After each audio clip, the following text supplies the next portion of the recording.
ಪಶ್ಚಿಮ ಭಾಗದಲ್ಲಿರುವ ಹಬ್ಬಾನಟ್ಟಿ ಸ್ವಯಂಭೂ ಶ್ರೀ ಮಾರುತಿ ಮಂದಿರದಲ್ಲಿ ಶಿವರಾತ್ರಿ ಯಾತ್ರಾ ಮಹೋತ್ಸವವು ಆಚರಿಸಲಾಯಿತು. ಖಾನಾಪುರ ತಾಲೂಕಿನ ಪಶ್ಚಿಮ ಭಾಗದಲ್ಲಿರುವ ಹಬ್ಬಾನಟ್ಟಿಯು ಮಲಪ್ರಭಾ ನದಿ ದಡದಲ್ಲಿರುವ ಶಿವನ 5ನೇ ಅವತಾರ. ಶ್ರೀ ಮಾರುತಿ ಮಂದಿರದಲ್ಲಿ ಮಹಾಶಿವರಾತ್ರಿಯ ಯಾತ್ರಾ ಮಹೋತ್ಸವವನ್ನು ಆಚರಿಸಲಾಯಿತು. ಈ ಮಂದಿರಕ್ಕೆ 150ಕ್ಕೂ ಅಧಿಕ ವರ್ಷಗಳ ಇತಿಹಾಸವಿದೆ.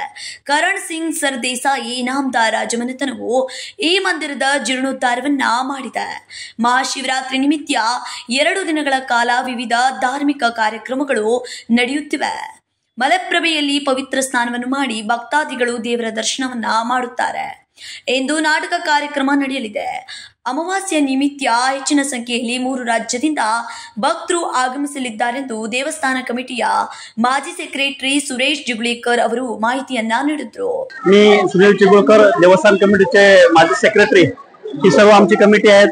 जवळजवळ खानापूर तालुक्याच्या पश्चिम भागातील ते मलप्रभा नदीच्या काठावरचं हे उगम म्हणजे ही स्वयंभू मारुती मलप्रभा तीर्थक्षेत्र याला जवळजवळ 150 वर्षाचा इतिहास आहे.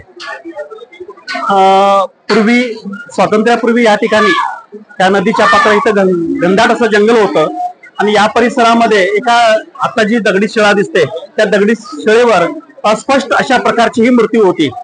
आणि कालांतरानं याचा शोध लागल्यानंतर इथले देवस्थान कमिटीच्या काही इथल्या जांबोटी येथील राजवाडा येथील करण सिंग सर देसाई म्हणून जे आहेत इनामदार त्यांच्या नेतृत्वाखाली त्यावेळेला जवळजवळ 100 वर्षापूर्वी कमिटी करून या देवस्थानचा कसा विकास होईल यासाठी ही जबाबदारी सोपवण्यात आली.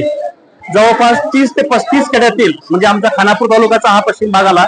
त्याचबरोबर बेळगाव तालुक्यामध्ये किनिये, कर्ले, वाघावडे, पिरवाडीपर्यंत हा संपूर्ण भाग आणि पूर्वी चंदगड तालुक्यामधली काही गावं होती.